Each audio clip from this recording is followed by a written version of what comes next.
News, the news as we see it. This week, what is the news? The economy, the election, and COVID. There is nothing else. And you want to know how deadly COVID is in Michigan, Mark? You want to know how deadly it is? How deadly? Yesterday, 2/3 of the deaths, more than 100 people died of COVID who were already dead. Oh, reclassifications? Reclassification.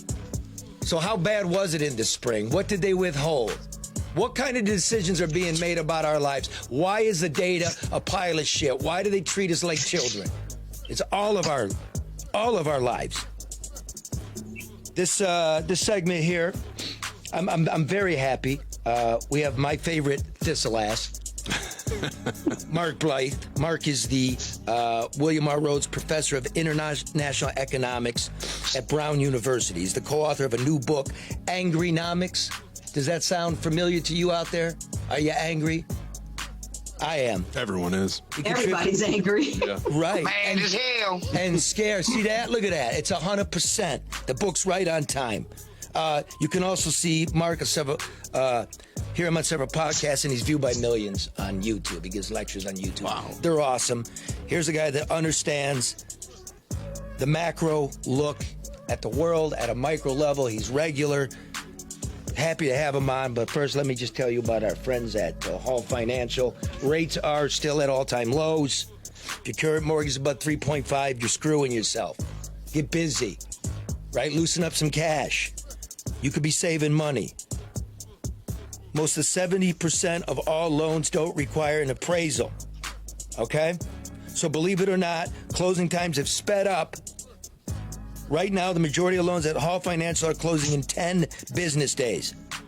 Just go to their website and click on Hall Financial link to get started, davidhallmortgage.com. It's davidhallmortgage.com or call 248-308-5000. I'm tired of telling you, tack that to your refrigerator. Do it. davidhallmortgage.com, 248-308-5000. That's who does our financial business down here. Very simple. Yes, very.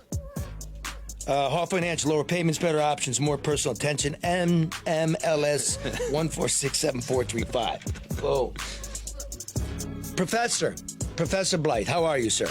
I'm good, but the rule, as you know, is you call me Mark or Thistleass. Thistlears.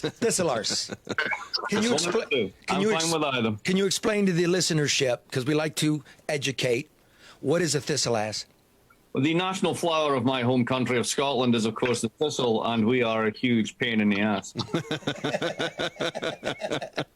Hence, Thistleass.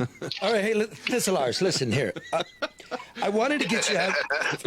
First of all, you talk economics in regular people language. You're a fun guy and an interesting guy and a human being from the working class. I wanted to have you on desperately before Christmas because our bank accounts are dried up. There's no help on the horizon from Washington as we're speaking this morning. We need more stimulus. And I wanted you to talk about what the short term, the midterm, and the long term looks like. But after I called you, I realized you have a new book out that you didn't tell me. It's called Angrynomics. I just began it. Can you explain, please, to the vast audience, very important audience, the No Bullshit News Hour audience, what Angrynomics is?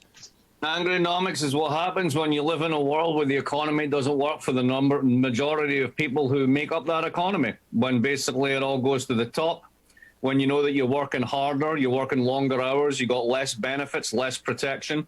Every time you sign a new contract, it's worse. Somebody's making a fortune. You don't know who it is, but it isn't anyone you know. How about that? Wow. That's right. A good synopsis. So, it does work for some. Oh, yeah, of course it works for some. Think about this. Back in the day, 30 years ago, corporations paid about 10% of the total tax take in the United States. You know how much they pay now? No. 3%? Yeah. So basically 7% of the total tax take has disappeared. Now, where do you think that's going to go? Either you and I are going to pay a shit ton more taxes than we do. We've got our friend in the car there with cigarettes. How much did they cost 30 years ago? A buck?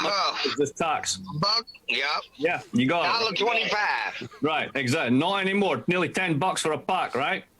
So Yep. all that tax deficit is going to be shoved onto somebody else's shoulders, or you're on a big government deficit, which is what we've been doing. Whenever the Republicans are in power, the deficit's the most terrifying thing in the world. It causes cancer. It's going to destroy the universe. It's the most powerful force of nature. When they get in, they spend like drunken sailors and don't give a shit. So now that they're out of power, they're going to come back in and say, oh, my God, look at that debt. Look at that deficit. It's terrible. We're all going to die. We have to cut. And what that means is people who have got assets, who've made out well over the past 20 years, the ones with stocks, shares, bonds, all the rest of it, the ones that are protected by the Fed every time there's a crisis, they're going to be fine. They never feel the cuts. You know, when they say we all need to tighten our belts, we ain't all wearing the same trousers. And the people who've got the least going on in the trouser departments are the ones that are about to get reached into their trousers once again, because that's who bears all the cuts. So how does this play out with we the average people? Like, what's it doing? How does this create tribalism in our politics? Because there's two things going on we talk about in the book. We talk about anger as kind of a legitimate grievance.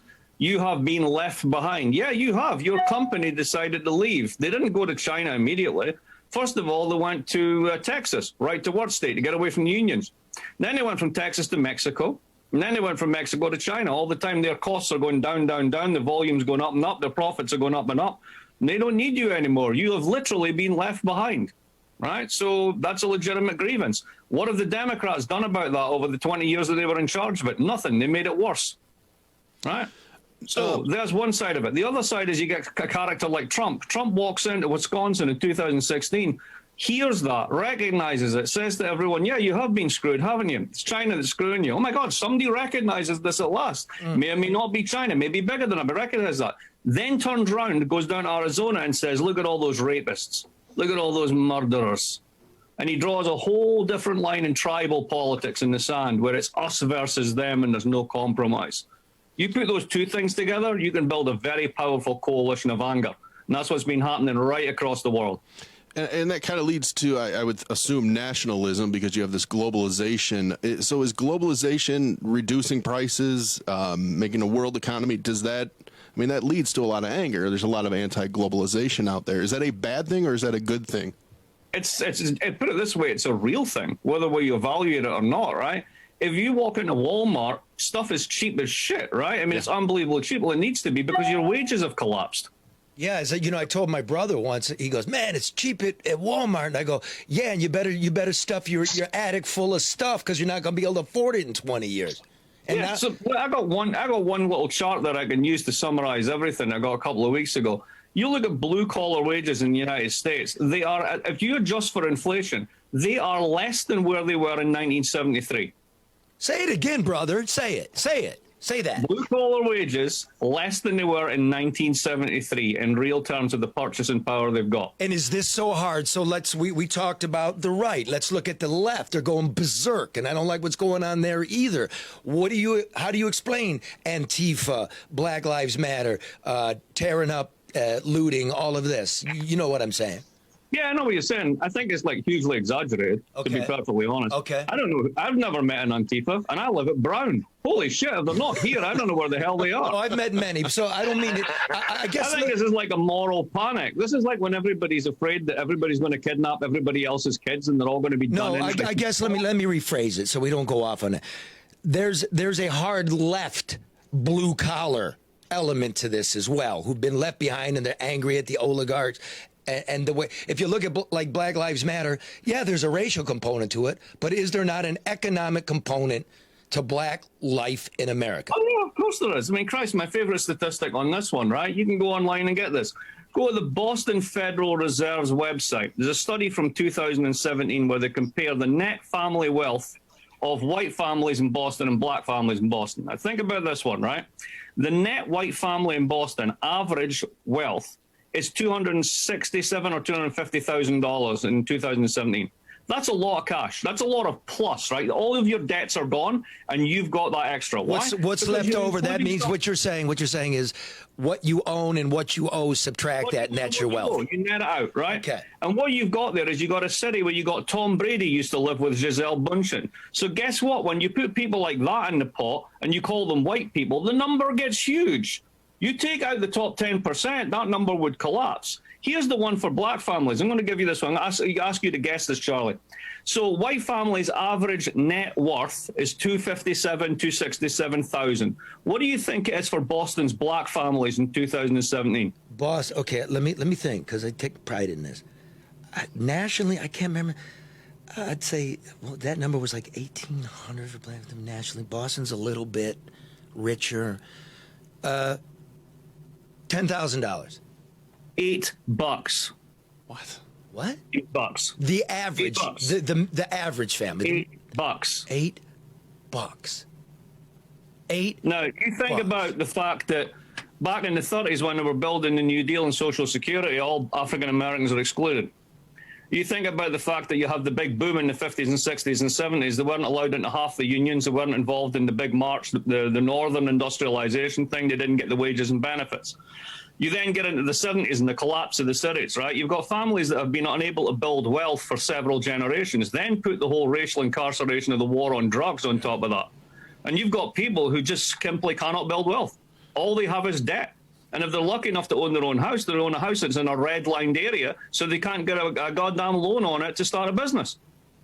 So, yeah, there's a huge economic component on this one. But two things. This is how this country was structured, and it was structured to maintain itself. For as much as we hear about, the research, the outcomes, nothing ever changes. So we know these things, but what difference does it make? I think there's a difference between knowing and having people weaponized by it, and that's what's happened in the summer. Is basically people said enough. We're not going to ignore this any longer. This is not going away.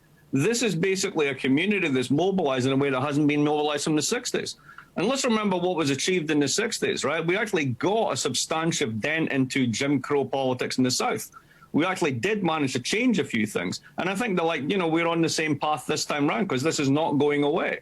It's an abomination. A country like this that I moved to 30 years ago that prides itself on basically opportunity, systematically denies it to 12% of its population. That's just bullshit.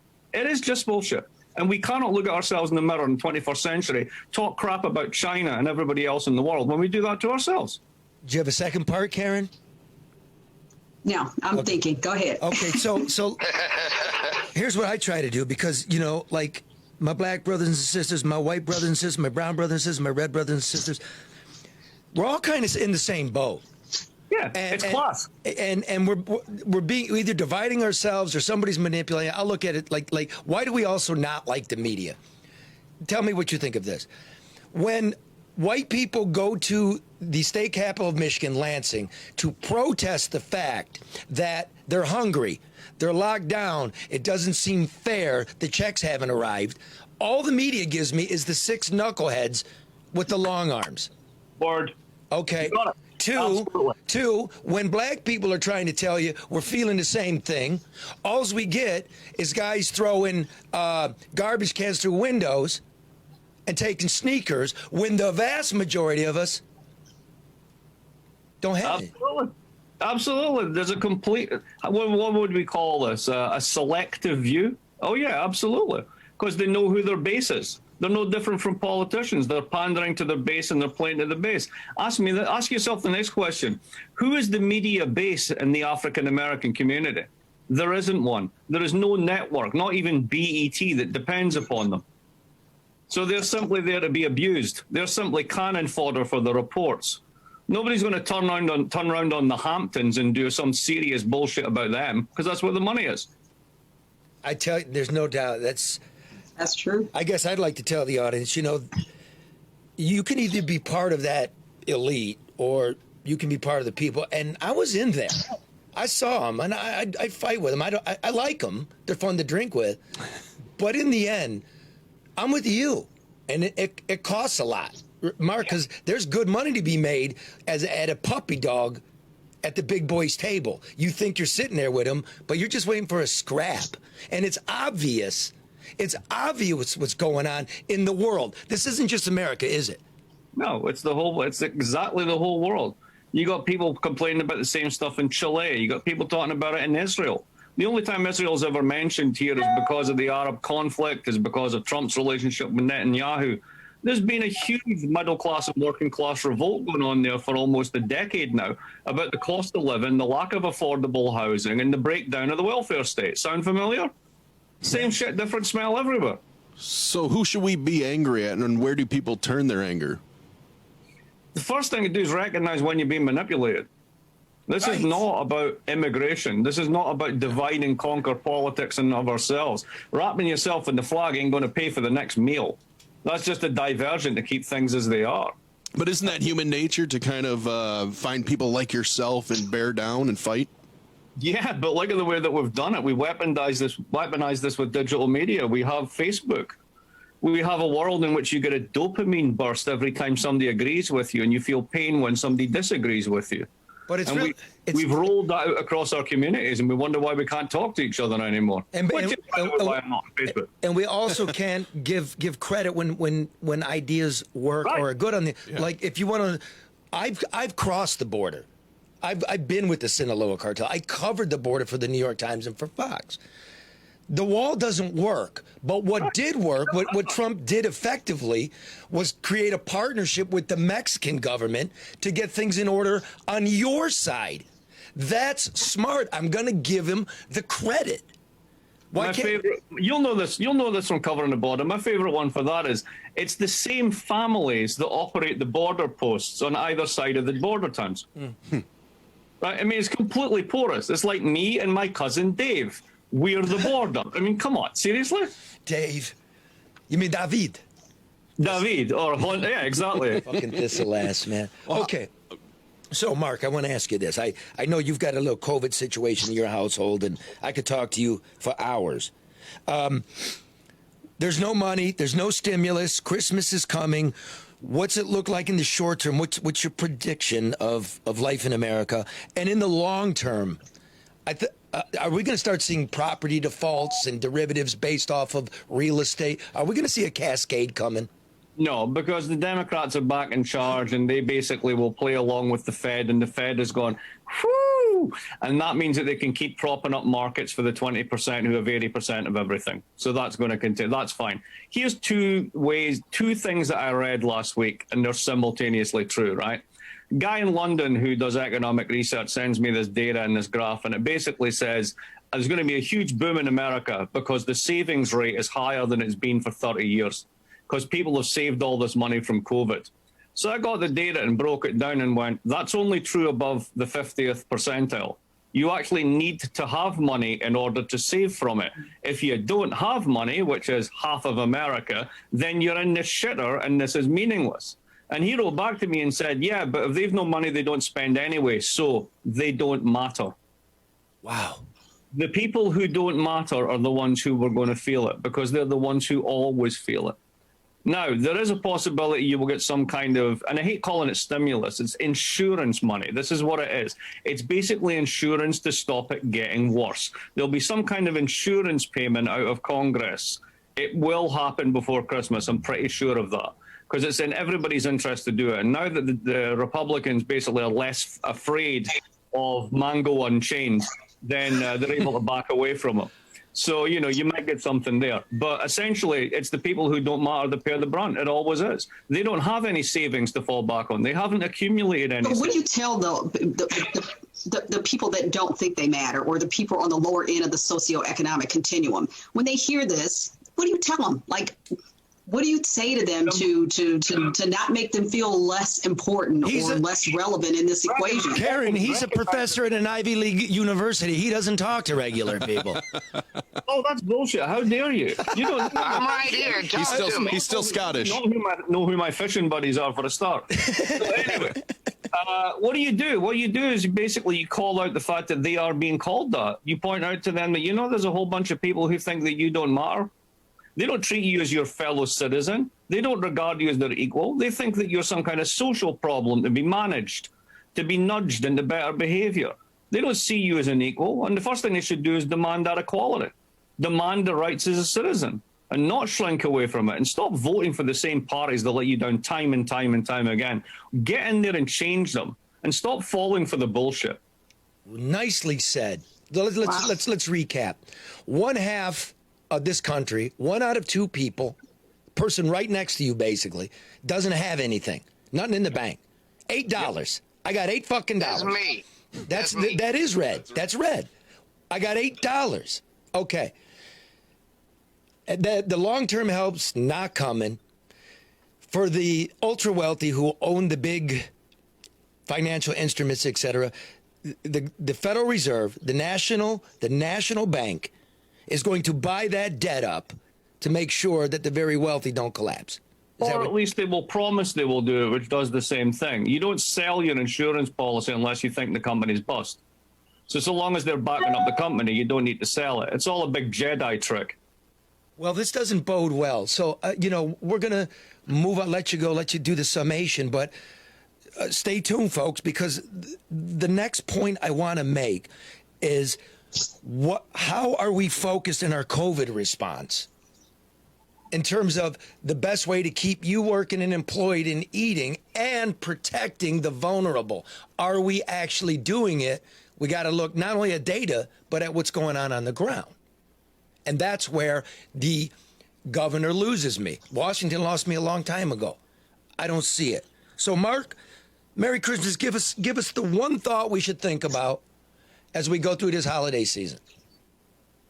Things will get better because at the end of the day, there's going to be an end to COVID. And things will get better. Now, we can make them a lot better. We can demand that things get a lot better, or we can just accept things the way that they've been before. I don't think that's tenable. And I think that everything that's gone on, from the revelation that you can spend 20% of the country's wealth to prop up COVID, and turns out there's no inflation, nobody's freaking out, the country isn't going bankrupt. Think about what you could do if that was investment in jobs and retraining and infrastructure and all the stuff people keep talking about but never delivering. How about we hold their feet to the fire and actually make them do that instead of just backing up to everything's fine, we're good, and we'll move on. Let's make tomorrow better. Amen. Amen, man. Listen, thank you so much. Merry Christmas to you. And, hey, did you like the Coney kit? I did. I like the Coney kit, but it's the wrong time of year, so hold mine in reserve to the summer. Spoken like a fucking economist. I'm not sending you one. I just was asking. We can't afford to give you a free one. I'm Scottish, asshole. I'll take everything for free. They shut the goddamn Coney down, bro. It's takeout only. I mean, I was hoping you'd buy one. That's just a trick to get you to buy one. Never ask a Scotsman to buy what's potentially free because his buddy's buying it. Beautiful. All right, thanks, man. Mark, a lot of our Facebook viewers are saying they could listen to you forever. They love not only the content, but your accent as well. So I just wanted to let you know that they do appreciate it. And again, people are asking the name of the book. It's Angrynomics. Angrynomics, one word. And if you want tons of me, there's tons of me all over YouTube. Not all over Facebook, but all over YouTube. Yeah. And you're on Twitter as well. And I'm on Twitter at MK Blyth. And Luke Nowacki, a good friend of mine, a sponsor of the program. He's a financial manager, wealth specialist. Loves you. He binges you. Mark is. It's economics for the people, but the guys, you're going to win a Nobel Prize. I'm telling you. No, you don't get a Nobel Prize for working for the people. You know that. Yeah, I do. Wow. As somebody broke his hell, I feel very encouraged after listening to you today. All right. Thanks, Mark. Talk soon. Thanks, Mark. Thank you. Happy holidays. You Thanks. too. Bye-bye now. Okay, so look, up next here is Detroit Red. He wrote a little holiday poem, and he wants to tell you how guys like him who's sitting in a COVID Uber car owning $8 in the world. Stop doing that. He's there. He's getting his papers. Relax. Listen to Red. Look at him. Jeez, he's rolling a joint. Is what he's doing. Charlie, he's getting ready. I know. No, what he was doing, he was rolling his joint out of fucking newspaper. Yeah, that's his poem. That's how broke it is. That's some third world shit right there. Newspaper joint. That ink will help make him a little more potent. No, I was actually smoking it out the side of a Coke can. A portable bong. That's 10 cents, man. But hey, look. I'll turn it in after I'm done. Hey, Red, shut up. Let me just get this done. Our good friends at American Coney Island. Roll that tape here. They're closed. It's closed down pretty much. Takeout. Go through, support them. I don't even know what the hours are. Everybody in the business dying on the vine. But look here. You don't want to go out. COVID's raging. Look what we're doing there. For you, those of you who listen, we got videotape rolling. These are the Coney kits. This is Coney Central. Look at that. A dozen dogs. Proprietary chili. Pack it. Look at this LeDuff right there, packing it up. Right? Dry ice, plenty of dry ice. With a mask on. With a mask on. My hands are all, what do you call that? What's that stuff you put on them? Dogs. Proprietary chili. We got that right there. He's doing your read for you, that guy. What's in this chili? What's in the chili? Let's find out what's in the chili. Is that you, Charlie? Yes. Paprika, garlic, onion, soybean oil, extract of paprika. All right, thank you. The Greek spices? Listen, get them to your house. They're delicious. They get there. They're fresh. Look at the nice, yummy buns. Here come the Vidalia onions. AmericanConeyIsland.com. See that right there? Packed with love and care. I'm going to make sure it gets to you. Please support a Detroit institution. Not everybody. What percentage of the restaurants are going to go down? It's a tough question. A lot. Yeah. That's a lot. And that's where we, the regular people, work. Ooh. And I want you to see this here, right? I like doing regular work. I try to do it all. A little brain work, a little, not too proud. I'm going to pay for myself, get my family health care. Great company. There it goes. That's a ton of kits, man. That's great. Yeah, dude. That's a lot. Support them. Support them. Detroit Red. Hey, Red, what's up, baby? What up, though? You must be hurting too, man, because you're an Uber driver. Oh yeah, hurting like hell. Shit, I'm wasting gas to take people around the corner to the store. They ain't got nowhere else to go. Hey, it's not banging out here right now. What's your Uber rating? 5 star. All right, good. I'm the best. I'm the best. All right. Yeah, I only make you tuck and roll if you talk shit. Hey, Red, if you want to give your phone number out and people can just call you as a cab, you can get right around Uber if you want to do that. Even better. Yeah, no, I'll do it through the app. People tend to be a little off these days, so Exactly. Let's do it through a credit card. We can do some background checks and shit. I'm tight. So with nothing to do, you're sitting in your car scribbling poetry. Because, what do you got, Red? Go on. Come on. What it was is, I was sitting and watching the Christmas special the other night, and I got a little nostalgic. Stuff ain't looking normal like it used to. So I was going to write a letter to Santa Claus. But along that, writing it, I kind of didn't feel that. So I decided to write a poem, a Christmas poem, and to our governor. Oh, okay. Oh, good. Nothing like a little politics for the holidays. Yeah, this is The Gretch That Stole Christmas by comedian Detroit Red. 2 weeks before Christmas, Michiganders wait to see what a big Gretch Christmas will turn out to be. Seeing as Thanksgiving has already been taken away, with gatherings, bar closings, and public lockdowns in play. I'm not blaming Corona on Gretch, you see. It's all these closings from lockdown restrictions that's hurting families in their pocket that's got me. Because I think Big Gretch forgot that no one lives for free. And now, there might not even be a damn Christmas tree. I may sound mad while reading this. You got it all wrong, because I'm goddamn pissed. Because of Corona, Big Gretch and her crew, no job, no money. This Christmas, I don't know what to do. Well, I've sat here and griped long enough. I know it's been a year. For many, everybody, it's been rough. Hoping and praying they'll have enough. Big Gretch, you're not totally to blame, but your Corona management is fucking lame. I'm finished. I'm done. No way to make Christmas dough. Only left with one thing to do. Hit the corner and become a Christmas hoe. Because of Gretch, I am fucking po. How the Gretch Stole Christmas by comedian Detroit Red. Deuces. Parts I That didn't was want to. classic. That is a classic. Parts I didn't want to laugh at, but This is like It was sad and funny. this is NPR. Yeah, we had an economist on. Yeah, we had an economist on and a fucking boy, it was David really Sedaris over here. the ghost of David. This is the 2-bit NPR. But a hell of a lot more fun. Red, I want to wish you Yes. Merry Christmas, brother. Thank you. Merry Christmas to everybody.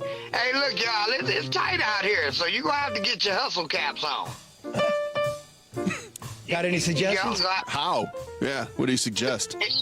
Well, I comprised a small list of hustles because everybody don't have schools, skills and everything. Oh, he's got an extra bit here. Oh, okay, good. Yeah, well, all right.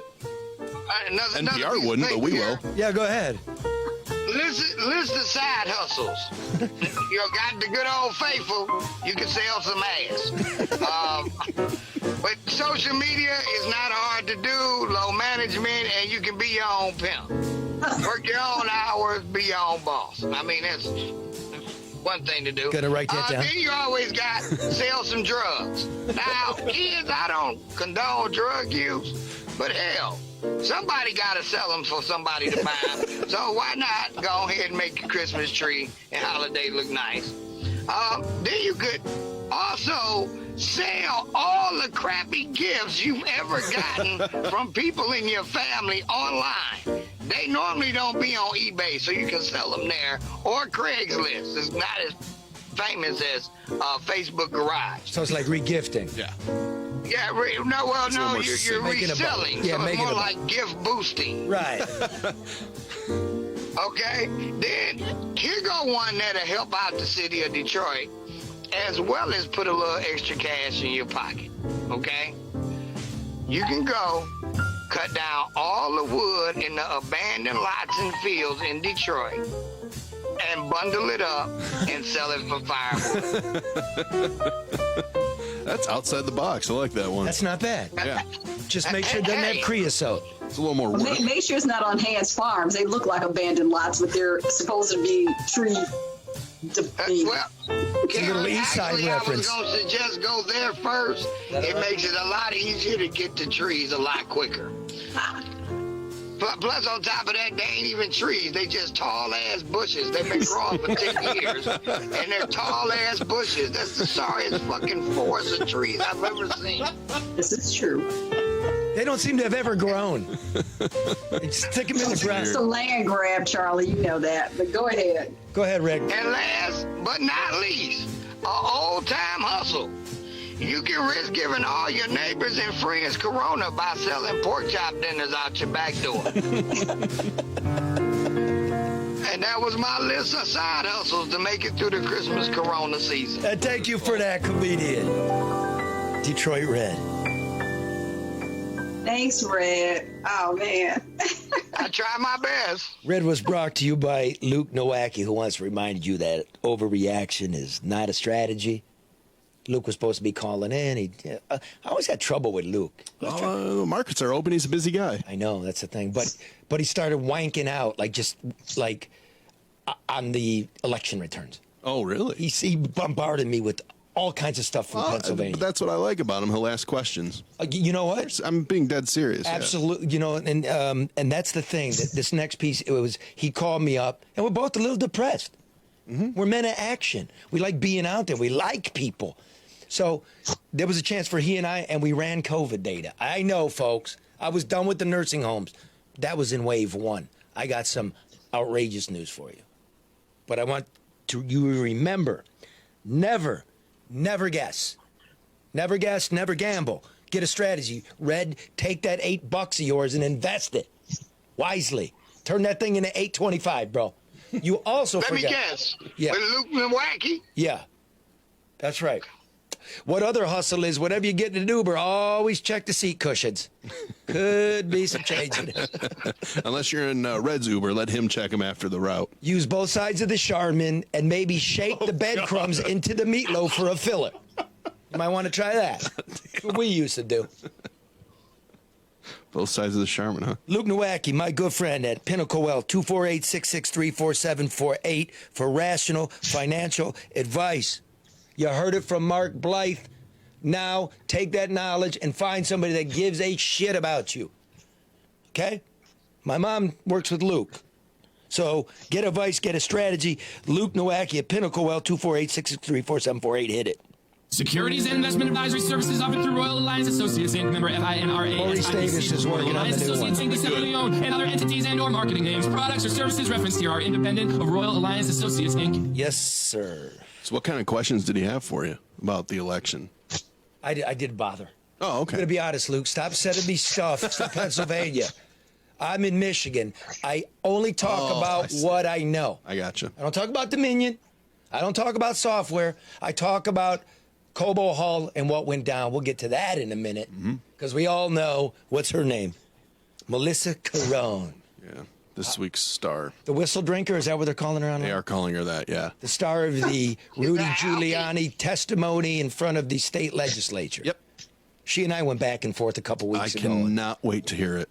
On Twitter. But You haven't told me. I didn't want to hear it until you did the show. But before that, let me just quickly tell you what's going on with COVID and the reaction and the restaurants. And I don't understand the data, folks.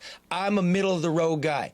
Some stuff you like that I say if it fits what you want, and sometimes you hate it because it doesn't fit what you want. But I'm always going to tell you the facts. Here are the facts. You know how you get drowned, Karen, with the COVID data every day, and it's meaningless? It's absolutely meaningless. Look, the overwhelming majority of deaths right now are coming from nursing homes and long-term care facilities, period. Full stop. Luke and I ran the data. I'm just going to do this for you, folks. I'm going to. It might be a little bit boring, but I want you to know where it comes from. So we went like this. We went from last Sunday, Monday, Tuesday, Wednesday, Thursday, Friday, Saturday. Last Monday and Sunday, there were 65 total deaths. On Tuesday, there were 145 deaths, but 51 of those deaths were from vital record searches, meaning they happened sometime in the past, right? From COVID. Remember, we were all bitching, hey, you're undercounting the deaths in the nursing home? Yeah. And the governor's taking credit that we have less deaths than other states. It's because we weren't counting. So that means there was 94 new deaths, not 145. Then there were 73 all new deaths. Then there were 172 deaths, and 108 of those were old deaths. So people that are dead are dying of COVID, and they're counting it and not really doing the math. And then finally, on Saturday, we had 103 deaths, and 70 were from those vital records. Long story short, there were 329 new deaths, and at least 204 of those came from the nursing homes and the homes for the aged and the adult foster cares. That's over 60%. It's probably near 70. And nationally, the Kaiser Foundation estimates it to be 45% for long-term care facilities. Why are we so bad? Why are we shutting down business? Here's the thing about COVID. In the end, what are we worried about? Death. Think about it. It's not cases. It's death. We're scared of death. Where are they dying? In these homes. Why have we done nothing? Nothing. Yeah. Well, that's. Go ahead, Karen. I'm sorry. In terms of the record review, what is not happening at the first determination of death, and what is it when they go back? I'm trying to figure this out. Like, what makes them go back? Is there just a closer evaluation? Is there? I'm lost between that. There's a disconnect there for me. Well, it's there shouldn't be. Don't ask me. You mean why? What you're saying is why are they actually going back and even looking? Because the government, because the federal government's requiring it. Not that we did it. You'll remember from this program, we weren't even counting the deaths in the nursing homes. Remember? Yeah, that's what I'm saying. We weren't even keeping track of what was going on in adult foster care. Pennsylvania Sound like was. somebody making up numbers to me. Well, yes. And we now got to make together, all of us, public policy. what's best for all of us, like Blyth was saying. You know, there's the shit for the elites, and then there's shit for us. Notice how the government's not laid off. Notice that? Well, that's the amazing thing is I don't think people really cared about these facilities before COVID, and so it's a little hard to make them care now. And we'll get to that. What happened to the salary cuts that were supposed to have taken place at the city and the state level? Were they ever implemented? Did they expire? Drop in the bucket. Before we did, you should have talked to me before the show so we'd have an answer for that. But no, it's just stuff for thought, Charlie. But if we do that, then we're going to lose track of this. Let me do this real quick. Okay, let's do before the restaurant shut down, right? Mm-hmm. The week leading up to November 25th. It's now December 4th.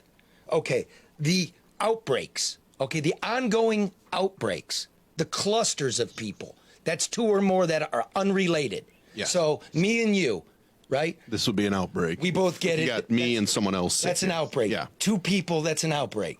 But they don't tell you how many people.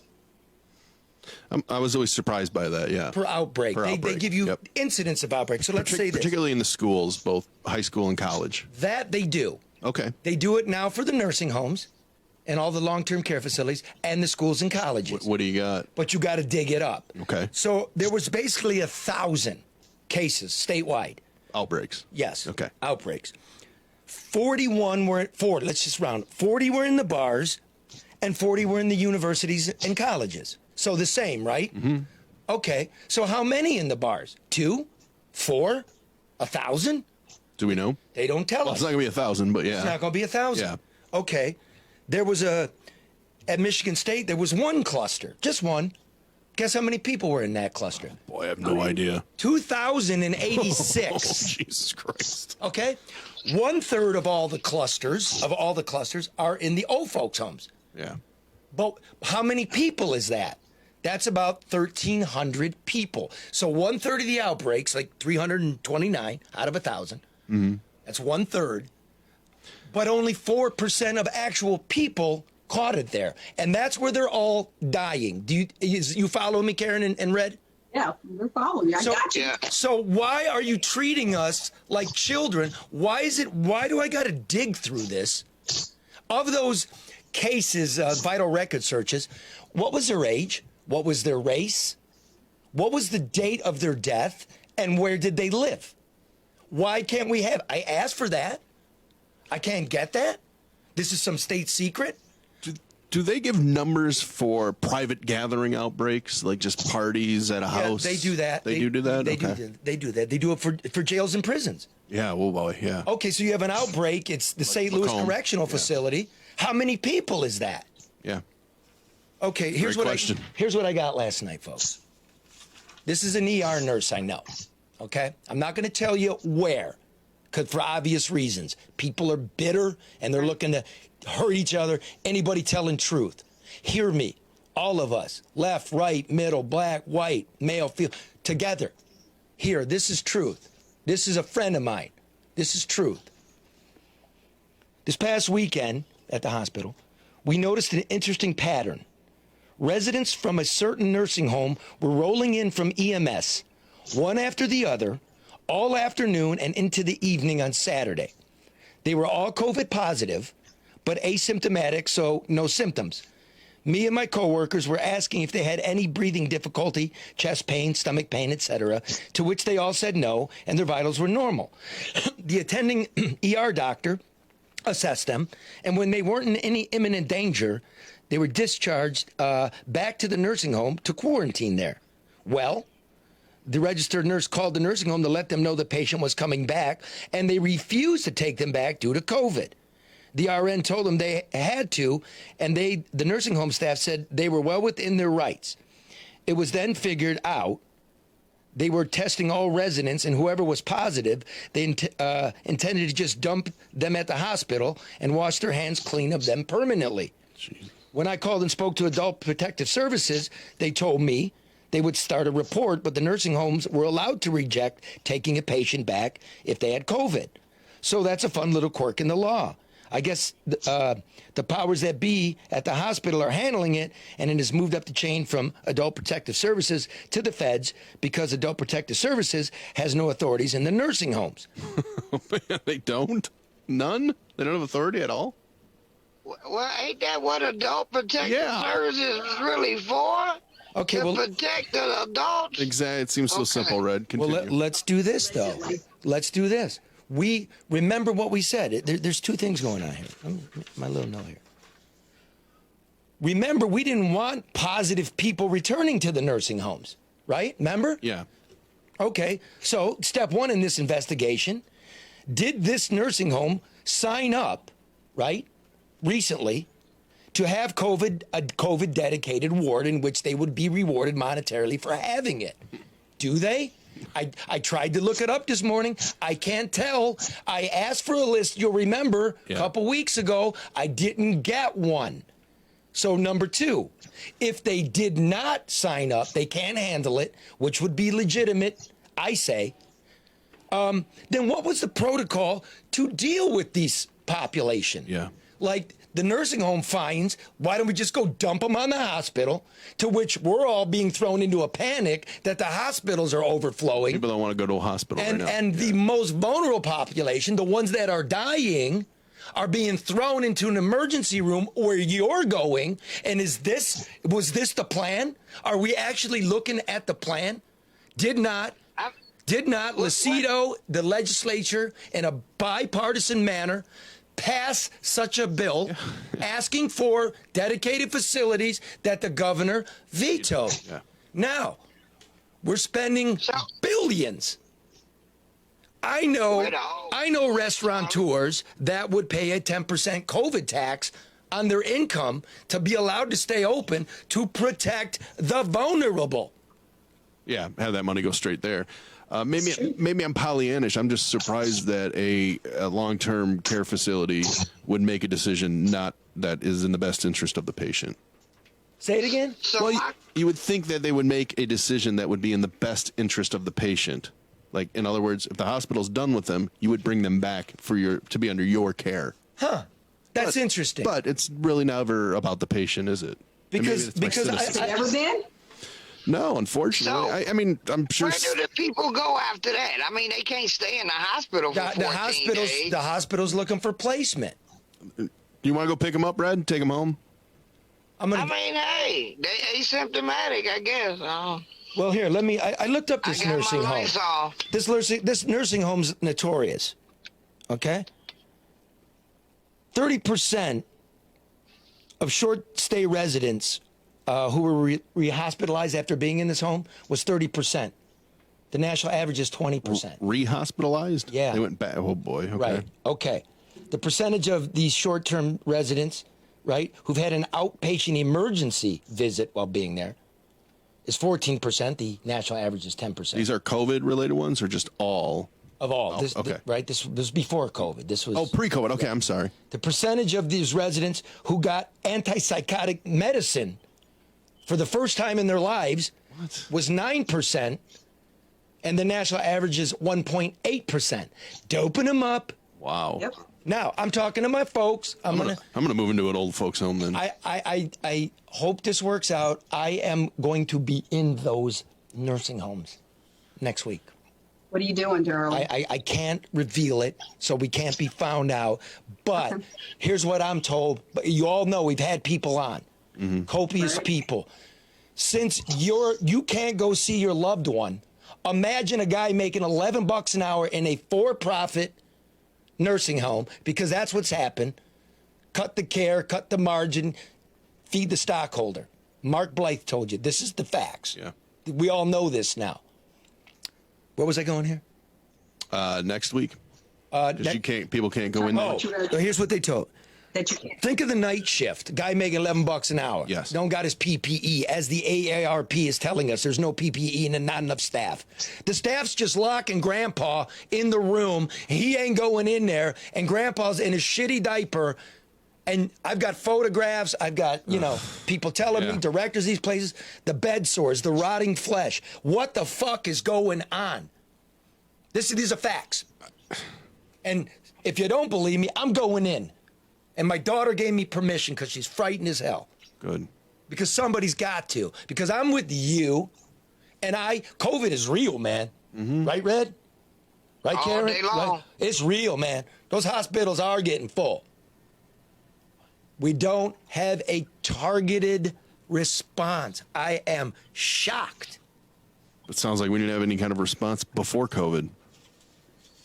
Right. If the Adult Protective Service can't go where the most adults need protecting, and they got to wait on the feds, what's getting done? I mean, basically, they just caught thrown to the wayside, I would waiting imagine. for somebody to get around to them. And collecting money and pushing people through like it's an assembly line. Right. Remember, again, 62% of all the deaths, it's like the crime numbers we do.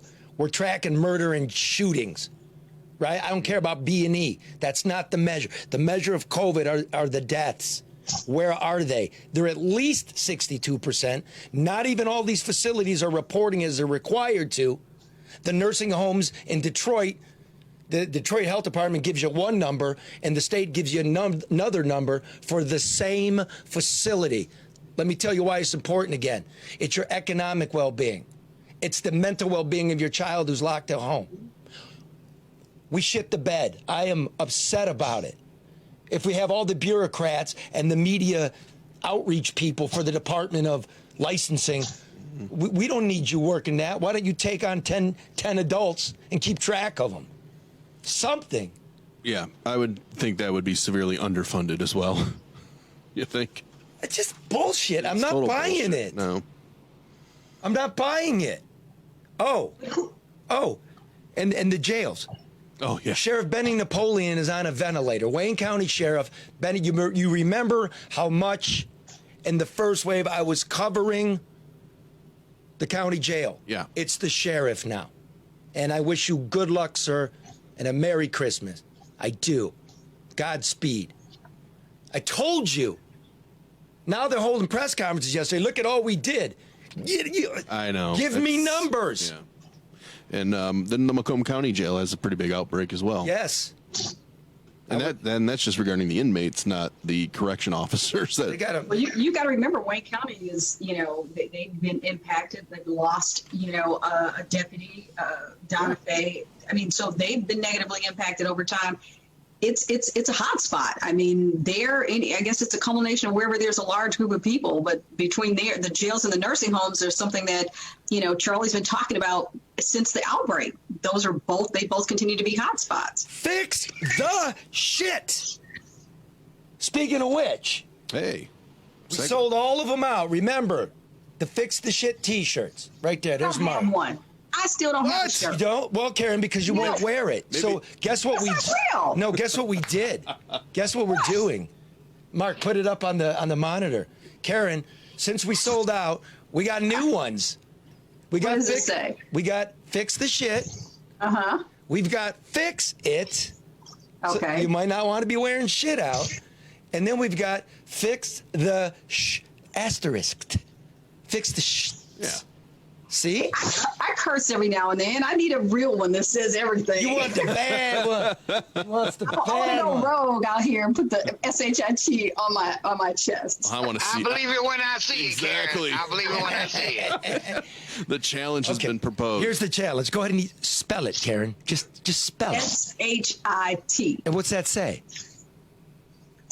You know what it says, Charlie. But yet she wants a shirt that says it. You can't even say the word. That's why she wants the shirt, so she doesn't have to say it. Yeah, then I can just say, hey, what is this? I just point to it. Oh, wow. But she feels it. Yeah. So you go Feel to it. the DrewandMikeStore.com, and every nickel that goes over cost goes to help young people of our choice, like Jordan Ruffin. Yeah. Right? Yep. Any feedback on Jordan? Is he how's he enjoying that Lincoln? Dude, we Get him went to work? driving and Yeah. we went on because he's getting ready for his driving test. Yeah. Went on the freeway for the first time. No. He did a pretty good job. Right here? Did he go on the freeway? I took him on the worst stretch of freeway in Michigan. Yeah. The 94. That's what I'm about to say. East. Yeah. All the way on the east side. Yeah, all man. the potholes at. To the I got to say this, and I want Charlie to stay out of this conversation. Okay. I know people hear and talk about what Charlie does. Charlie does 200% more than what he shares. I called Jordan. He didn't answer. He called me back. He says, I'm out with Uncle Charlie. I said, who the hell is Uncle Charlie? He said, Charlie is doing this stuff not just once, not just twice. When he's committed to Jordan, and it shows. So, Charlie, my hat and my heart off to you for really being sincere in your support and undertaking Jordan. Seriously, that means a lot. And equally to you, because it's got on speakerphone. I'm a little bit away because I don't want to listen to his calls, and I'm like, oh, he's got some hot older chick on the phone. I'm like, dude, who is that? And it's Aunt Karen. It's Aunt Karen. Unbelievable. He called you a cougar, Karen. Karen. That's the shit. We made a commitment to make sure that, sometimes, people always think they can give somebody $5 or $10 or whatever, and that it makes a difference.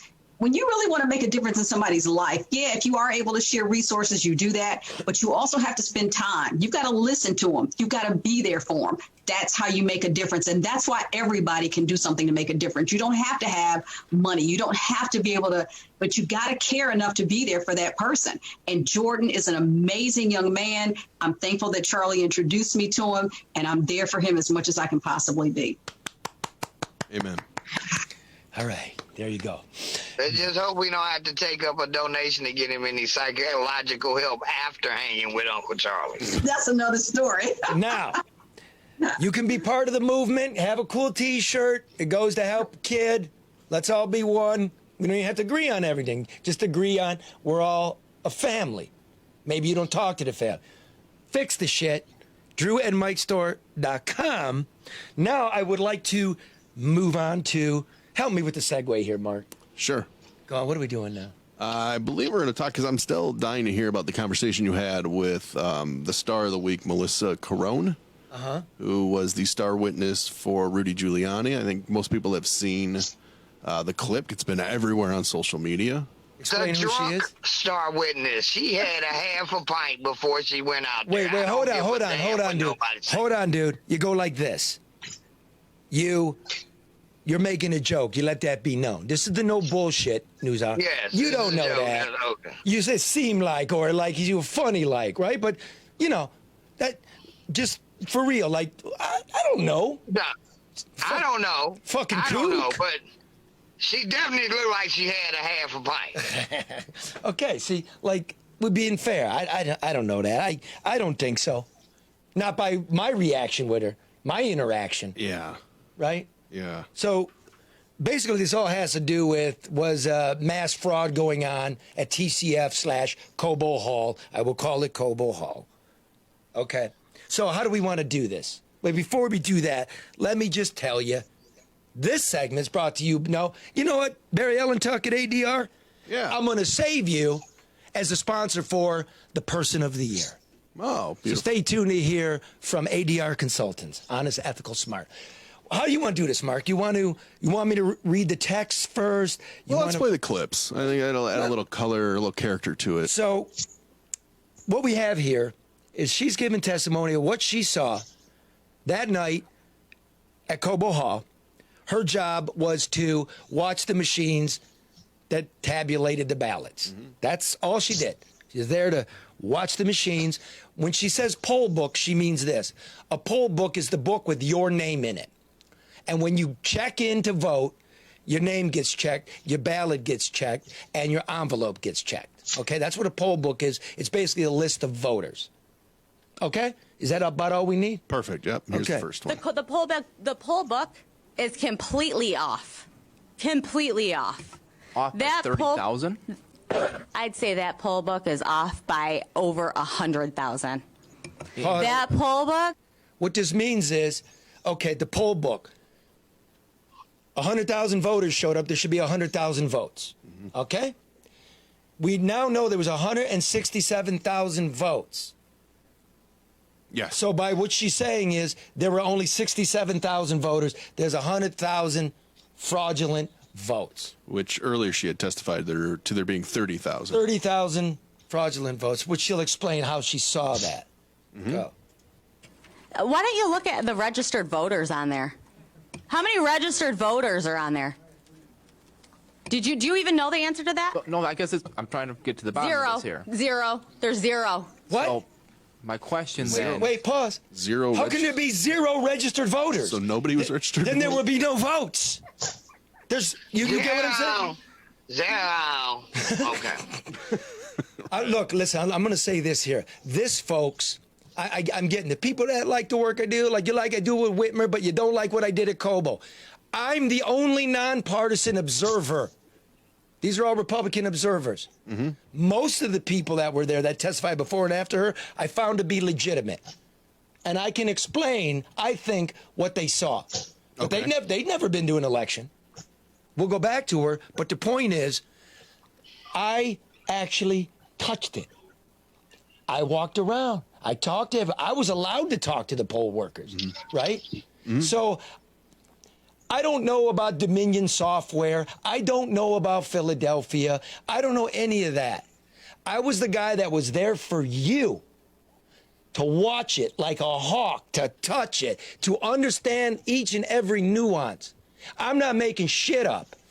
To that point, there was one guy you were telling me who testified that he saw a worker go and grab a bunch of blank ballots. Yes. Do you want to explain that one? Because the implication was they grabbed a bunch of blank ballots to fill them out and then run them through. Legitimate guy. I found him to be legitimate guy. He right? believed what he saw, and I think what he saw was true. Blank ballots. He said. But the purpose of it. He said the poll workers, he used the word steal, were up there stealing them, right? Stealing. And we take them back to the table and fill them out. You didn't testify to see anybody filling them out, but we stole them. I went and got some blank ballots. You know what the blank ballots are for? When you mail yours in, if you spill coffee on it or you tore it by accident, we have to refill out your ballot onto a new ballot with 3 witnesses and a supervisor, and we have to sign our names. Okay? So your vote can be counted. So you go up to get these, and you put them they sat right next to me. Right next to me. Now, could that process be improved? Sure. Should a supervisor pass them out? Should you raise your hand and say we need one? Yes. Were they afraid it would slow down the process? Of course. Yes. Yeah. So in the end, when one of the legislatures asked him, how many times did you see that? Said about 2-3 dozen times. That's 24 or 36 votes. It should be fixed. He's correct. We didn't steal them. And when I said I saw no appreciable fraud, I will not vouch for everybody that went and got a blank ballot. I'm just saying. Okay, but go ahead. Guess how many? Wait. What about the turnout rate? 120%. Let's let Representative Johnson ask of a zero. question. So the poll book number. Okay, there's 2 things that could happen here. Either the poll book number. If ballots were counted multiple times, there's 2 options. Option number 1 is that the poll book numbers are not going to match. The total voter numbers won't match the votes. Not by thousands and thousands of votes. That's not what we see right now. Take a look again. Take a look again. Option number 2 is that they essentially were filling in names of people who didn't vote. Dead people too? So is that? Let's let your Representative suggestion? Johnson ask his question, and then when I he's thought that done, was his answer. Okay. Well, I guess that's my question here is why we're not seeing the poll book off by 30,000 votes. That's not the case. What did you guys do? Take it and do something crazy to it? I'm just saying the numbers are not off by 30,000 votes. So I know what I saying saw. that they're filling in? I know what I saw, and I signed something saying that if I'm wrong, I can go to prison. Okay. Did you? Okay, I'm just trying to ask you a legitimate question here. Rudy's telling her to calm down. Jeez. Now there is another clip of her which I think you can explain as to what her complaint is with this one, and this is about running ballots over and over back through the machine. Okay. If this were to happen, it would show up in the tabulations being off, and we know. They were off. Do we know to what extent that they're off? They were off. Right. Yeah, we know that. So why are you asking? What are you asking me? I'm trying to ask you if Sir, someone were to. Go ahead. if someone were to go and run the same ballot over and over and over again, that would end up showing up as a massive discrepancy, right? Did And we've added up the took a discrepancies. ballot and ran it over and over and over again? Just one ballot or a batch of 50? Either way, I mean, the batch of 50 is going to be even more. If you take one and you run it over and over and over again, yeah, people are going to notice that one has been ran over and over. I had numerous challengers come up to me and say, "What's going on here?" One guy got thrown out because he took a picture of me. Sure, I'm just wondering why the numbers at the end of the day aren't matching up with the stories that we're hearing. I'm trying to square that circle, and I know there's going to be an investigation of all of these allegations. As good as everybody else is in here. Yeah, there's going to be an investigation of all of this, and we're going to look into all these details. It's not matching up. Everything that happened at that TCF center was fraud. Every single thing. Every avenue was taken to commit it. Please. Appreciate your passion, So why would a ballot be run over and over and over again? Well, again, there were others who I deemed to be credible giving testimony who said they saw it. So here would be a thing. You run the ballot through and it gets stuck, right? You started over. You took all the ballots and you ran them through again. Okay, so they're getting counted twice. She said it happened 10 times on a batch of 50. Yeah. Okay. She said she saw it 30,000 times. That means in the end, you would have 130,000 voters and 160,000 votes. Okay? So what do we know? Remember Bill Hartman, the Wayne County canvasser, who the Republican, who didn't want to certify, then he voted certified, then he He's wanted having to a take much it back? better week this week, yeah. Yeah, I talked to him at length. Nice guy. Nice guy, honest guy, and wants shit fixed. He said this. I said, Bill, which of the precincts were most out of whack? Did you see any that were 2,000, 10,000? He said, no, we had one that was 600. I said, oh, that could very well be the one where they were refeeding it incorrectly. Okay. Right? One dummy on one of the machines, not trained properly, did it. I said, what'd you do, Bill? He goes, we took the ballots and we tabulated them again. That's what they're supposed to. That's what the canvassers do. Yeah. They double check. It came back more or less within one or two, 600 less. It lined up. So it's off, but that's human error. I said, do you remember any others that large? He said, no. So that part of the system seems to work, the canvassing. Yes. 30,000. No, it's no. No. You might think you saw that. I don't know, Red. Like you said, I don't know what's up with you. I know when I go vote, I have me a drink because that's a tradition. Maybe she practices the same tradition when she canvasses or oversights the election. I'm sorry. She sounds like she's on a constant bender to me. So you had a conversation, a back and forth with her. Yeah, on November 14th, she reached out to me out of the blue. I assume it's her. Yeah. Well, I mean, why would anybody be... What's her demeanor like, Charlie? I mean, clearly her demeanor there is one of slight intoxication. Guys, stop it. There? Yeah, just stop it, guys. Stop that. I don't want to go there. She got a voice that sounds like clattering cutlery, right? Her shit doesn't make any sense. I don't care if she's drinking. I don't know if she's drinking. Either, Charlie, but I'm saying that if in fact a person is not coherent, then that to me compromises their argument. Well, that may be true. It wasn't coherent as far as I'm concerned. Well, that was my point for asking her demeanor and her response to you. Did her demeanor with her engagement with you appear to be more or equally as coherent as her presentation? As I was saying, Karen, this is a Twitter back and forth on messages. Okay. Oh, okay. But you take from what you want. So she wrote this to me, November 14th, about 3 weeks ago. Because I'm up on this program going, I didn't see any of that. Yeah, 10 days after the election, yeah. And she's saying food trucks pulled up. Now in her testimony, she didn't see any ballots coming off a food truck, so why we talk about a food truck? Here, ready? Yes. Her to me. You're a piece of shit. Oh. No BS news, more like full of shit news. I saw the vans pull up on the day shift and one on the night shift. Did you not hear the announcement? We ran out of food. We will get it here as soon as possible. 2 hours later, a van pulls up that would never be able to hold enough food for 2/3 of the workers. If it did, where was the food? I'll tell you one thing. I had more than enough of my 24-hour shift though, that's coffee and enough challengers coming up to me asking, why are these counters running these ballots through the tabulators 4 or 5 times? In fact, one got kicked out on night shift for questioning me so much, then getting so aggravated with my manager in the city for allowing this to occur that I walked away from him, and he took numerous photos of me. I was told that he had taken pictures of me, went to the police in the front where the media was, and they escorted him out. You are a complete joke. Do not call me out on your BS news channel when you have absolutely no idea what you're talking about. You were opening mail ballots at a table. You were not watching the tabulators or even close to them. So cut the BS. Wow. To which I wrote back, you're a nut.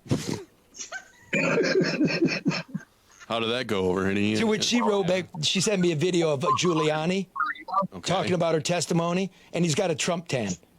Yeah. He got a flaming orange Trump tan. Right around the face. Yeah, it was weird. So then she writes this. What does that prove? A video of him? Yeah. I mean, he wasn't at the TCF Center either. I don't even know if it pulls up here. You got to see the color of this guy. He's been having a little trouble Look with at the look. coloration of a lot of parts of his body. Look. Oh. You know, it's funny. He's orange as hell. Let me see. I gotta tell you, though. Does it show up? A little bit. I think that's the best he's looked lately, to tell you the truth. Look at that. Oh, my God. Yeah, look. Yeah. What's funny to me is he actually we believe his hair is black. So Miss Carone writes back, no, you're a nut, and you are easily discredited. You have a long reputation of lying, and you really need to change your channel to full of shit news. Whoa. Oh, okay. That's it. Okay. I'm like, okay, leave me alone. I think the world has made its judgment. He just I don't know. Again. You want to say where's the evidence, but they keep saying here that, I mean, her story, aside from the food truck, was pretty consistent to what she testified to. I just want to say this. Yeah. Somebody need to tell her that ponytail make her look like a My Little Pony. I don't know. Was that supposed to be? Yeah, with the squirrel. Ponytail. What the hell is that? What's the name of the chick with the long hair, man? Reputa? Oh, Rapunzel. Rapunzel. Yeah. Reputa. Maybe that's where she's hiding the half a pint. Well, there's that. So look, long story short here. People saw things. There are explanations for them had you gone through everything. Look, I've been kicking their ass. Janice Winfrey, the city clerk, dug in on the recount. Number of years ago, I found a dozen people 113 years or older. That's why I did it. Again, I'm doing it for you. I'm not covering for them.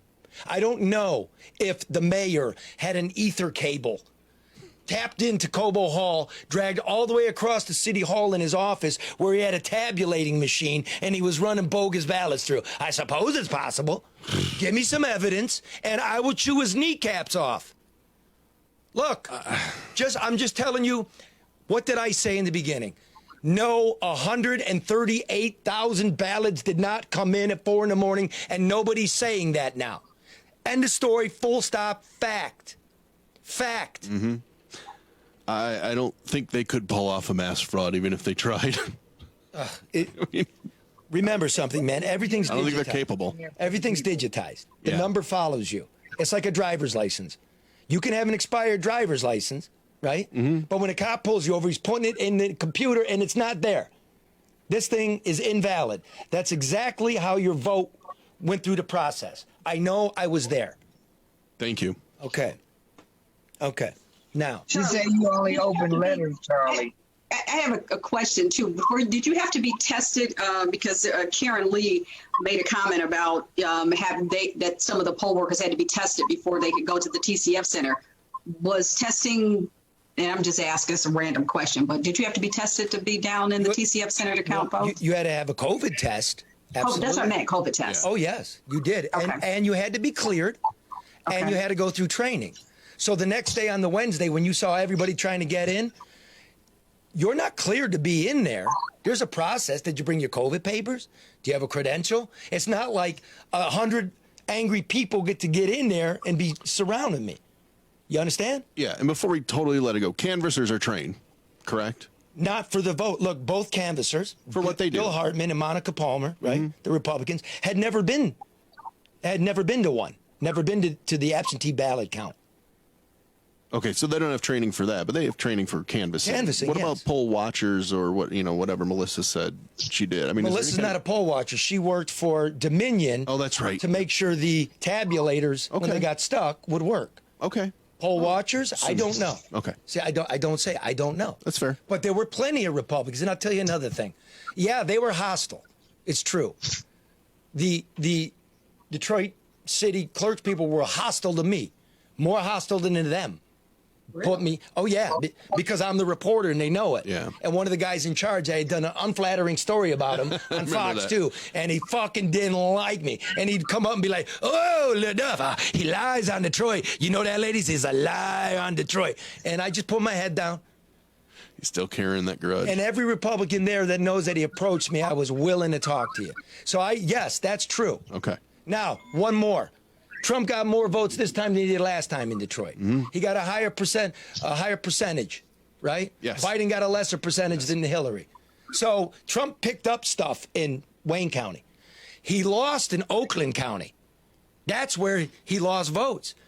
Where were you all? Were you in Pontiac? Did you go to Birmingham? Why Detroit? Just Detroit. Easy to pick on. That's not where the votes got lost. So if you're looking for the fraud, I would have gone to Oakland County. But that's just me. See, I do the work. Yeah. My friends, if there was, look, I audit the process. There's a lot of problems. The software sucked. It did, right? Yeah. Everything's old. The supervisor, by the end of the night, I was running the table. You know, we miscounted, and the supervisor goes, just take two and put it in. Yeah. It's still going to be off two because I forgot to scan the envelope. Yes. I remember that. And I wanted to stop, and she didn't want me to stop. Therefore, it's going to be off, and everybody's going to be saying fraud.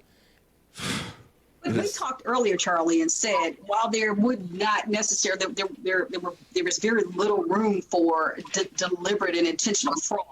I think everybody from the beginning has admitted that there are imperfections in the process that would allow for inaccuracies. Am I still correct there? Final word on this.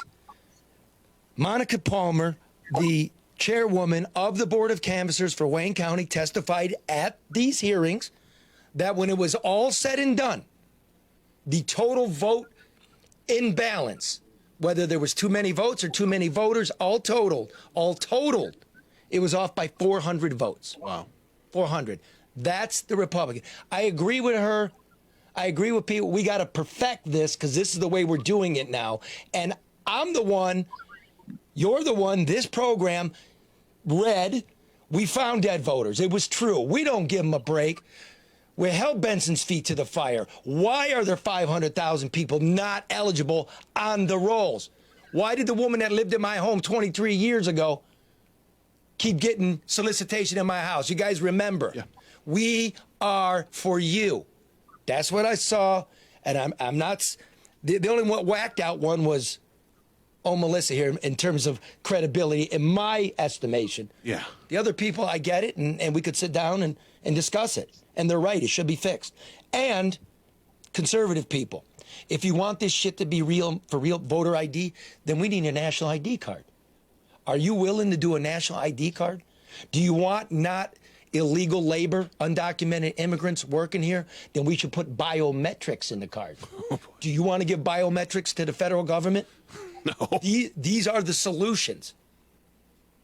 So we have to ask ourselves, is this good enough? How far you want to go with it? It's a great question. I think we're headed that way, actually, with this vaccine, to be honest. But that's another topic. I'm not taking no vaccine. I'm going to do it like the video games. I'm going to wait on everybody else's video game to blow up. And then I'm going to go get my vaccine because I know it'll be safe. All right. That's great, Red. So let's see. Red says today, I ain't getting no vaccine, and hey, kids, sell dope. No, that was adults, damn it. I didn't tell no kids to do that. Yeah, not kids, just adults. Oh, by the way, I think selling they pills any damn way. I ain't telling them nothing they ain't doing. Like what kind, Red? I'm just asking out of curiosity. I mean, I don't care. I don't buy. I smoke weed. I'm asking for a friend. For all those who can't see Red, he's reporting live from his apartment. which is a Chevy which has a steering Cabriolet, wheel, I believe. It's called the mobile home, Charlie. You know, Red used to live in Birmingham. Yeah. Yeah, and then the cops made him move his car. Yeah. Oh man! Oh, look at him! Oh. I'm about to move up to Richmond. While you're talking, I'm going to move in Bloomfield Hill. While you're talking, it's a nice empty house with a long driveway. Looks pretty nice. Okay, look. Before we get out of here, I want to give you the No Bullshit News Hours Person of the Year. Before we do, I want to let you know this is brought to you by ADR Consultants. Right? If you're a construction outfit, you're not sure what's going on, what the protocols are, ADR, right? How do you navigate the bureaucracy? How do you navigate thin receipts? Have them do it. You have ADR. How do you grow your company? How do you keep the government out of your pockets? Have them do it. You call ADR. Consultants and experts in procurement, government compliance, information technology, and property management. Yes, Habitat for Humanity is a client. Wow. Right? Hamtramck's a client. You can be a client too. No job's too big, no job's too small. Get it done right, on time, on budget. Barry Ellen Tuck over at ADR Consultants, 248-318-9424. And don't forget Prop N's going through. So all you demolition companies, if you want somebody who knows the lay of the land, ADR for your company, municipality, or law enforcement agency. Now, this was in the news. Time Magazine is asking you, ladies and gentlemen, to vote for Person of the Year. That's the person or groups of people who had the greatest influence on the events of the year, for better or worse.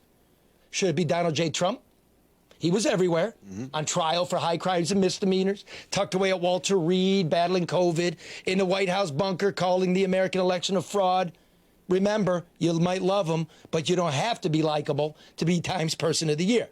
For instance, past winners are Adolf Hitler, the Ayatollah Khomeini, Joseph Stalin, and Richard Nixon won the award twice. Wow. Yeah. Did you know that? I did not know they won it twice. I was not gonna put that in. No? But I was like, hey, fun little piece of trivia. Yeah, it's very interesting. Other nominees this year include... You gotta be accurate, Charles. Other nominees include, in this year's list, Dr. Anthony Fauci, Kamala Harris, Cardi B, Prince Harry and Meghan Markle, Governors Gretchen Whitmer and Andrew Cuomo. But all of these choices miss the mark. They don't capture the time, and frankly, their contributions are less than remarkable. To me, and we at the No Bullshit News Hour, the people of the year are you, the essential workers, those who did the job and continue to do so with great exposure to yourselves and your families. I vote for people like Taylor, the emergency room nurse who worked 24-hour shifts at the height of the pandemic as the sick flooded in and the bodies stacked up and the personal protection equipment ran dry. She continued to work. She never complained, though sometimes she wept. I vote for Dave, the garbage man, who in those initial frightening months had no equipment to protect himself except for a thin pair of plastic restaurant gloves that were torn and tattered. Dave has kids, but Dave kept coming. Never mind COVID. Without guys like Dave, we drown in a sea of pestilence and disease. I vote for the deputies and the doctors at places like the Wayne County Jail, where disease ran wild and officers were forced into double shifts. The disease killed the commander of the maximum security, the jail's 2 chief doctors, a ranking corporal, and now, as you heard, Sheriff Benny Napoleon has been placed on a ventilator. I wish him well. We all here do. He is a person of the year. I vote for people like Amanda, the dental hygienist, who took it upon herself and from her own pocket to hunt down personal protection equipment for people like Taylor and Dave and the deputies. Why? Because that's what unseen heroes do. There's Mike the beat cop, Tony the paramedic, Gail who provides food and blankets to the homeless, Rita the nursing home attendant who comforts the dying, Gabby the ICU doctor who battles to stop it, Father Paul who attends to their spirits, Mick the corpse collector who takes them away. There's Dolores the election night worker who made democracy go in the midst of a pandemic, the clerk at the pet food store who could have taken the fat unemployment check but decided to work. Brian, the nursing home porter, who was let go a week before a raise in benefits would kick in. This was his reward for being a working class hero through the pandemic's first 3 months. There's the school teachers, the sewer workers. I don't know if the editors can see you from their New York office towers dressed in their brown loafers. But I can see you. We can see you. The real people, the working people, the people of 2020. I give it to you. And I mean it. Amen. No. So many stories. I'm with you. Yes, totally agree. We are not lost because of you. They did a hell of a lot more than those other people you named. I think so. Without a doubt. Somebody had to do it, man. You know, really. Everything would have stopped. Cold stop. So thank you. Yes. Stay together. Any thoughts on that, Karen, before we go?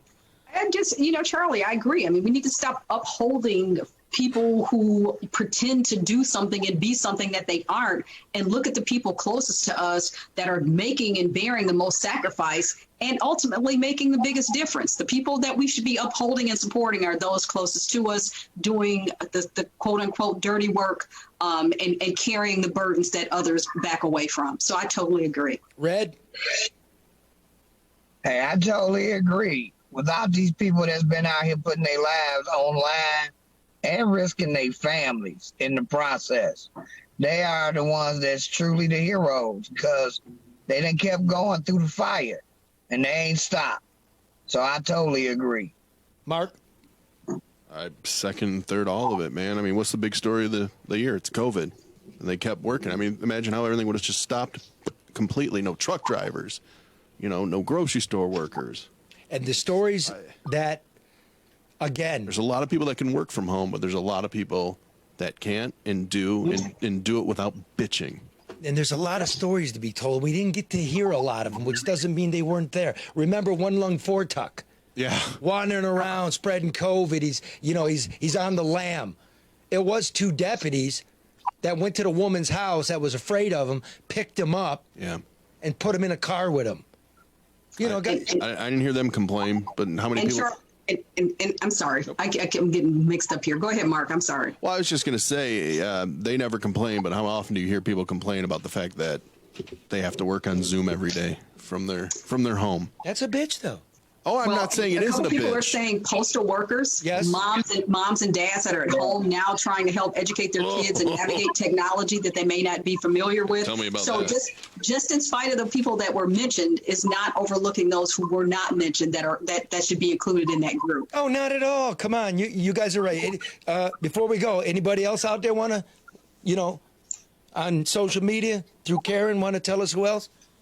Yeah, they're saying postal workers, sure. and we've said police officers. I mean, anybody. Firefighters, EMTs, people at grocery stores, people that are at your corner stores where a lot of people have to do their shopping, people that are Uber drivers, that are doing DoorDash, that are delivering food for people so they don't have to come out. This list is very long, and we certainly don't overlook anybody who is doing what has to be done. We certainly appreciate that, recognize them, support them, and embrace them as our person of the year. So, and there we go. Look, all walks of life, all political persuasions, all races. When you look at it that way, we got more in common than not. Remember how we started the program. I'm not a divisive person, right? Mm-hmm. But there's something going wrong with the swells and the regular people. This isn't working, and it's like we don't have a voice. We get one stinking vote that gets challenged, and it continues on. Now, having said that, try to love one another, and I love this tune, Jay Giles. This is for Mellissa. Mellissa, it's for you, babe. Punzel. Well, hold on. This song has a little introduction to it. It ain't supposed to be sad, though you might feel it that way. It's a song about desperation. Every now and then we do get desperate.